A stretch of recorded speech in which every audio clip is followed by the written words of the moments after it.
Sir అంటే ప్రస్తుతం మీ పైన అంటే 40 సంవత్సరాలు మీ రాజకీయ జీవితం పూర్తయింది మొన్న జనవరికి. మరి అలాంటి 40 సంవత్సరాల రాజకీయ జీవితం పూర్తయినటువంటి మీ పైన ఈరోజు వైఎస్ఆర్ పార్టీ సస్పెండ్ చేయటాన్ని అసలు ఎలా చూస్తున్నారు, ఎలా అర్థం చేసుకోవాలి? ఇది వైఎస్ఆర్ కాంగ్రెస్ పార్టీ ఇవాళ ఇటువంటి పద్ధతుల్లో తమ రాజకీయ మనుగడ కొనసాగించడంలోనే ఒక సిద్ధాంతం, ఒక వ్యవస్థ, ఏమీ లేనటువంటి నైతిక విలువలు లేనటువంటి పార్టీగా ఇవాళ అది రూపొందుతూ ఉంది. ప్రజాస్వామ్యంలో భారత రాజ్యాంగం ఇచ్చినటువంటి విశేషమైనటువంటి డెమోక్రసీలో ఎవరైనా పార్టీ పెట్టచ్చు, ఎవరైనా రాజకీయం చేయొచ్చు అనే పరిస్థితుల్లో ఇది కూడా ఉంది.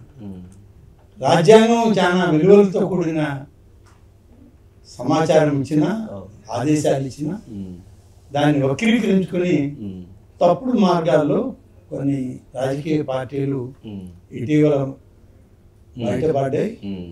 తెలిసి తెలియక, లేకుంటే పూర్వపు పరిచయాలు, పూర్వపు రాజకీయ నేపథ్యం ఉన్నటువంటి ఆ కుటుంబ పెద్దలు వీళ్ళందరినీ ఆలోచనతో మాలాంటి వాళ్ళని కూడా చాలా మందిని సమర్థించడానికి ముందుకొచ్చాం. అది చేసినటువంటి పొరపాటుని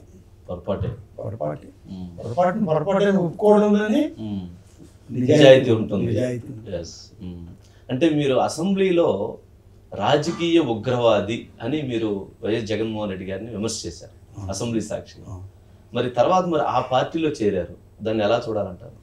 రాజకీయ ఉగ్రవాది కాదు అన్నది, రాజకీయాల్లో ఉండబడినటువంటి ఆర్థిక ఉగ్రవాది. ఆర్థిక ఉగ్రవాది అన్నది. ఆ రోజు నాతో పాటు ఇంకా చాలా మంది చాలా మాట్లాడినారు. సరే, అవన్నీ నాకు అప్రస్తుతం. అన్న తర్వాత కూడా మేము ప్రభుత్వాల్లో కొనసాగాం. వాళ్ళు ప్రతిపక్ష పార్టీలు తల్లిగారి నాయకత్వంలో నడిచింది. ఆ రోజు కూడా కొన్ని సందర్భాల్లో ఆమెను ఎదుర్కొనే విషయంలో కూడా కొంచెం గట్టిగానే శాసనసభ్యుడిగా నేను ఆనాడు వాదన వినిపించాం. ఇది మీ ఆలోచన కాదు అని. సరే, అది వాళ్ళ నిర్ణయం. తర్వాత జరిగిన రాష్ట్ర విభజన, రాష్ట్రంలో కాంగ్రెస్ పార్టీ పూర్తిగా స్థానం లేకుండా కోల్పోవడం, ఇవన్నీ ఉన్న తర్వాత రాజకీయాల్లో ఉన్నటువంటి వ్యక్తులను ఏదో ఒక రాజకీయ పార్టీతో కలిసి నడవాల్సిన పరిస్థితి. ఆ పరిస్థితి ఆలోచనలో ఉన్నప్పుడు సరే ఈ పార్టీ ముందుకు రావడం, పార్టీ ప్రజలు కూడా అటువైపు వాళ్ళకు ఉన్నటువంటి పెద్దల యొక్క ఆశీర్వాద బలం, నాడు చేసినటువంటి మేమందరం కలిసి చేసినటువంటి అనేక కార్యక్రమాల బలం వల్ల ప్రజలకు కూడా ఒక విశ్వాసం చేసే దాంట్లో మేము కూడా దీనిలో కొనసాగితే బాగుంటుందని అనుకున్నాం. అదేవిధంగా వాళ్ళు కూడా మీరు ఉండాలి అని చెప్పి ఆహ్వానించిన మీదటే, ఆహ్వానించిన వాళ్ళలో ప్రధానంగా నలుగురు, ఇద్దరు ఉన్నారు, ముగ్గురు ఉన్నారు, ఒకరు చనిపోయారు. కాబట్టి ఆ నలుగురు ఎవరు ఏందనేది మనకు అక్కర్లేదు. ఆ స్థాయిలోనే జరిగింది. మిమ్మల్ని ఆహ్వానించారు.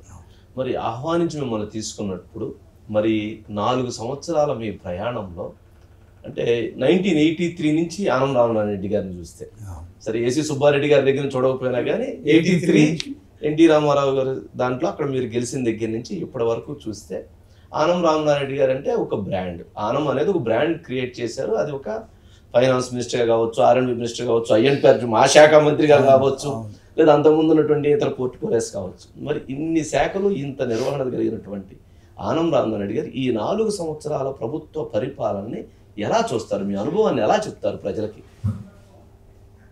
ఇది అసలు పరిపాలన కాదండి. పరిపాలనే కాదు. ఈ పరిపాలనలో మేము ఇమడలేకనే తొలి నుంచి దీన్ని ప్రశ్నిస్తూ వచ్చాను. ఆ ప్రశ్న నేను ప్రశ్నించడం అనేది వాళ్ళకి నచ్చలేదు. మొదట్లోనే నచ్చలేదు. నచ్చగానే నా మీద వాళ్ళు ఈ విధంగా మొదటి నుంచి నన్ను దూరం పెడుతూనే వచ్చారు. దూరం పెట్టినా పర్వాలేదు, శాసనసభ్యుడిగా నాకున్న హక్కులు వాటి ప్రకారం నడుస్తూ వచ్చాను. పార్టీ ఇచ్చిన ప్రతి కార్యక్రమం చేశాం. ఎన్నికల్లో స్థానిక సంస్థలు కానీ, మధ్యంతర ఎన్నికలు పార్లమెంట్ కానీ, జిల్లా పరిషత్ ఎన్నికలు కానీ, తర్వాత అనేక ఇష్యూస్ వచ్చినప్పుడు కానీ సమర్థవంతంగానే అన్ని గెలిపించారు. మున్సిపాలిటీలు గెలిపించారు, లోకల్ బాడీస్ గెలిపించారు, పంచాయతీలు గెలిపించారు. అన్నింటిలో మేము పనిచేసాం. పార్టీ నిర్ణయం ప్రకారంగా, పార్టీ ఆదేశాల ప్రకారం.